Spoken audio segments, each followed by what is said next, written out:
Hello friends, health India മലയാളത്തിലേക്ക് എല്ലാവർക്കും ഒരിക്കൽ കൂടി സ്വാഗതം. ഇന്നലെ ഞാൻ രാത്രി ചപ്പാത്തിയുടെ കൂടെ കഴിച്ചത് കീര വെച്ചുള്ള ഒരു കറിയാണെന്നുണ്ടെങ്കിൽ ആ കീരയ്ക്ക് പകരം ഇന്ന് ഞാൻ വെക്കാൻ പോകുന്ന കറി എന്ന് പറഞ്ഞാൽ ഇതാണ്, ബീട്രൂട്ട് വെച്ചുള്ള കറിയാണ്. കീരയ്ക്ക് പകരം ബീട്രൂട്ട്, പക്ഷേ ബാക്കിയുള്ള ഇൻഗ്രീഡിയൻസ് എല്ലാം കറക്റ്റ് ആയിരിക്കും. നമുക്ക് എന്തായാലും 2 ഉള്ളി വേണം, മുട്ട വേണം, പിന്നെ ഒരു 3 പച്ചമുളക്, പിന്നെ എണ്ണയും വേണം, വെളിച്ചെണ്ണ വേണം, ഉപ്പ് വേണം. ഇത്രയേ ഉള്ളൂ. ഈ 5 ഇൻഗ്രീഡിയൻസ് കൊണ്ട്. കാര്യം ഇന്നലെ ഞാൻ കീരയും ഇതേ ഇൻഗ്രീഡിയൻസ് കൊണ്ടാണ് ഉണ്ടാക്കിയത്. ഇന്ന് കീരയ്ക്ക് പകരം ഞാൻ ബീട്രൂട്ട് ഇടുന്നത് മാത്രം. ബാക്കിയെല്ലാം ഇൻഗ്രീഡിയൻസ് അതുപോലെ തന്നെ ആയിരിക്കും. അപ്പോൾ നമുക്ക് തുടങ്ങാം. ഇതാ ചപ്പാത്തിയുടെ കൂടെ കഴിക്കാനുള്ള ബീട്രൂട്ടിന്റെ കൂട്ടുകറി എല്ലാം റെഡിയാക്കി വെച്ചിട്ടുണ്ട്. ബീട്രൂട്ട് ചെറുതായിട്ട് മുറിച്ച് വെച്ചിട്ടുണ്ട്. ഇത് ഉള്ളിയാണ്, 2 ചെറിയ ഉള്ളിയാണ്. ഇത് ചുവന്ന കളർ എന്ന് പറഞ്ഞാൽ ബീട്രൂട്ടിന്റെ പലകയിൽ വെച്ച് മുറിച്ചുകൊണ്ടാണ് ചുവന്ന കളർ. പിന്നെ പച്ചമുളക് വെച്ചിട്ടുണ്ട്. പിന്നെ മുട്ട, 2 മുട്ടയുടെ വെള്ള, 1 മുട്ടയുടെ മഞ്ഞ, പിന്നെ പാകത്തിന് ഉപ്പ് വേണം നമുക്ക്, പിന്നെ വെളിച്ചെണ്ണ വേണം. എന്തായാലും തവ ഇവിടെ റെഡി ആയിട്ടുണ്ട്. നമുക്ക് ആദ്യം വെളിച്ചെണ്ണ ഇടാം.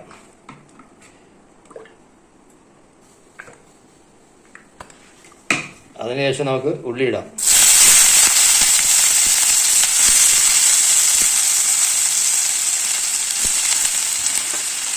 ഉള്ളി ചെറുതായിട്ടൊന്ന് ഇളക്കി കൊടുക്കുക. ചെറിയ തീ കുറച്ചിട്ട് നമ്മൾ അടച്ചു വെക്കുക. ഉള്ളി വേവിക്കാൻ വെച്ചിട്ട് ഇപ്പോൾ ഏതാണ്ട് 4 മിനിറ്റായി. നമുക്ക് 4 മിനിറ്റൊക്കെ മതി ഉള്ളി വേവാൻ വേണ്ടി. കാര്യം ലിഡ് വെച്ച് അടച്ചിട്ടുള്ളതുകൊണ്ട് ആ ആവിയിൽ ഇന്ന് വെന്തോളും. നമുക്ക് അധികം വേണ്ട, നല്ലവണ്ണം ഉള്ളി വെന്തിട്ടുണ്ട്. ഇത് ലോ ഹീറ്റിൽ വെച്ച് നമ്മൾ വേവിക്കാൻ ചെയ്യേണ്ട, അതായത് ഉള്ളി ഒന്ന് വറുത്തെടുക്കേണ്ട ആവശ്യമില്ല. ഇനി നമുക്കിത് ബീട്രൂട്ട് ചേർക്കാം. ബീട്രൂട്ടും ചേർക്കുക. നമുക്ക് പച്ചമുളക് ഇടുക.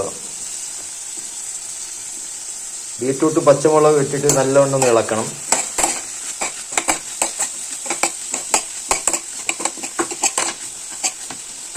നമ്മൾ ബീട്രൂട്ട് ഇട്ടിട്ട് 5-6 മിനിറ്റായി. എന്തായാലും തുറന്നു നോക്കാം, എത്രത്തോളം വെന്തെന്ന് നോക്കാം. ഇത് പകുതി വേവായിട്ടുണ്ട്. കാരണം കീര പോലെ എളുപ്പത്തിൽ വേവത്തില്ല ഇത്. ബീട്രൂട്ട് കുറഞ്ഞ് കീരയ്ക്ക് നമ്മളൊരു 6-7 മിനിറ്റ് എടുത്തപ്പോൾ നമ്മൾ വെന്ത് കഴിഞ്ഞു ഇന്നലെ കീര വെച്ചപ്പോൾ. പക്ഷേ ബീട്രൂട്ട് ആണെന്നുണ്ടെങ്കിൽ ഒരു 10-15 മിനിറ്റെങ്കിലും എടുക്കും. രണ്ടാമത് നമ്മൾ ലോ ഹീറ്റിലാണ് വെക്കുന്നത്. മൂന്നാമത് നമ്മൾ ഒരു തുള്ളി വെള്ളം ഒഴിക്കുന്നില്ല, അതിൻ്റെ തന്നെ വെള്ളത്തിലാണ് നമ്മളിത് വേവിക്കുന്നത്. കുറച്ച് നമുക്ക് ഉപ്പ് വെള്ളം ഒഴിച്ചു കൊടുക്കാം. ഈ വെള്ളം മാത്രമേ നമ്മൾ ഉപയോഗിക്കുന്നുള്ളൂ, ഉപ്പിൻ്റെ വെള്ളമാണിത്. എന്നിട്ടൊരു 6-7 മിനിറ്റൂടെ നമുക്ക് വെക്കുമ്പോൾ നല്ല വെന്ത് വരും. അതിനുശേഷം നമുക്കിതിനകത്ത് മുട്ടയിടാം. ബീട്രൂട്ട് വേവാനായിട്ട് ഏതാണ്ട് 10-18 മിനിറ്റ് എടുത്ത്. ഇപ്പം നല്ല വെന്ത് ഉടഞ്ഞിട്ടൊന്നുമില്ല. വെന്ത് ഉടയാൻ പാടില്ല. ശരിക്കും പറഞ്ഞാൽ നമ്മൾ കഴിക്കുമ്പോൾ നല്ല ക്രിസ്പി ആയിട്ടിരിക്കണം, അല്ലാതെ വെന്ത് ഉടയ്ക്കാൻ പാടില്ല. ഇപ്പോൾ ആൾറെഡി നല്ല ഒരു പരുവായിട്ടുണ്ട്. പീസുകളൊന്നും ഉടഞ്ഞു പോയിട്ടില്ല. ഇനിയിപ്പോൾ നമുക്ക് ഇതിനകത്ത് നിന്ന് നമുക്ക് ഇത് മുട്ട ഡയറക്റ്റായിട്ട് ഇടാൻ പറ്റും. കാരണം കീരയിൽ നമ്മൾ ഡയറക്റ്റായിട്ടില്ല, പക്ഷേ ഇതിനകത്ത് നമുക്ക് മുട്ട ഡയറക്റ്റായിട്ട് ഇടാം. ബീട്രൂട്ട് നമ്മൾ ഇളക്കുമ്പോൾ ഉടഞ്ഞു പോകത്തില്ല. കീര ഉടഞ്ഞു പോകുന്നതുകൊണ്ടാണ് നമ്മൾ ഡയറക്റ്റായിട്ട് ഇടാത്തത്. എന്നിട്ട് നമുക്കിതൊന്ന് ഇളക്കിയാൽ മതി. 1 മിനിറ്റ് നമുക്ക് അടച്ചു വയ്ക്കാം, ഒന്ന് വേവിട്ട്. 1 മിനിറ്റ് കഴിഞ്ഞപ്പോൾ മുട്ടയും വെന്തു. ഇനി നമുക്ക് നല്ലവണ്ണം അങ്ങ് ഇളക്കി അങ്ങ് എടുക്കാം. അടിയിൽ പിടിക്കാതെ നോക്കണം.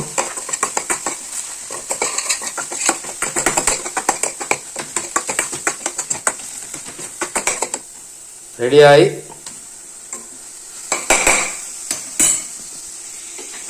തീ അടച്ചു വെച്ചു. എൻ്റെ ഫുഡ് ഇതാ റെഡിയായി. 2 ചപ്പാത്തി, ബീട്രൂട്ടും മുട്ടയും വെച്ചുള്ള ഒരു കറി, പിന്നെ ഒരു ചെറിയൊരു നാരങ്ങ. ശരിക്കും പറഞ്ഞാൽ ചപ്പാത്തി അല്ല എൻ്റെ മെയിൻ ഡിഷ്. എൻ്റെ മെയിൻ ഡിഷ് എന്ന് പറഞ്ഞാൽ ഇതാണ്, ബീട്രൂട്ടാണ് എൻ്റെ മെയിൻ ഡിഷ്. അതുകൊണ്ടാണ് ഞാൻ ഇത്രയും കൂടുതൽ ക്വാണ്ടിറ്റി എടുത്തിരിക്കുന്നത്. ചപ്പാത്തി എനിക്ക് 1 ചപ്പാത്തി കഴിച്ചാലും കുഴപ്പമില്ല, പക്ഷേ ഇതിപ്പോൾ ഞാൻ ഇന്ന് 1.5 ചപ്പാത്തി എടുത്തിട്ടുണ്ട്. അപ്പോൾ നമുക്ക് കഴിക്കാം. അപ്പോൾ സംഭവം എങ്ങനെയുണ്ടെന്ന് നമുക്കൊന്ന് കഴിച്ചു നോക്കാം. ഇതുപോലെ എടുത്ത് ഇത്രയും ക്വാണ്ടിറ്റി എടുക്കണം. എടുത്ത്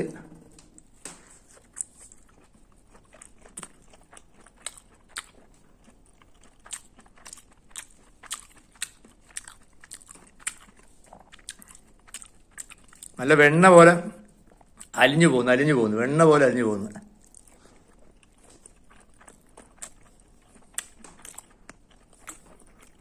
കുടുക്കൻ സാധനം. രാത്രി നിങ്ങൾ കൂടി ചപ്പാത്തിയുടെ കൂടെ ഇതുണ്ടാക്കി കഴിച്ചു നോക്കുക. അതുപോലെ എൻ്റെ വീഡിയോ ഇതുവരെ ആയിട്ട് ആരും സബ്സ്ക്രൈബ് ചെയ്തിട്ടെങ്കിൽ ദയവായി സബ്സ്ക്രൈബ് ചെയ്യുക. നിങ്ങൾ കണ്ടവർ മറ്റുള്ളവർക്ക് അയച്ചു കൊടുക്കുക, നിങ്ങളുടെ സുഹൃത്തുക്കൾക്ക് അയച്ചു കൊടുക്കുക. അങ്ങനെ എന്നെ പ്രോത്സാഹിപ്പിക്കുക. ഒരു അടുത്ത വീഡിയോ വരുന്നവരെ ബൈ ബൈ.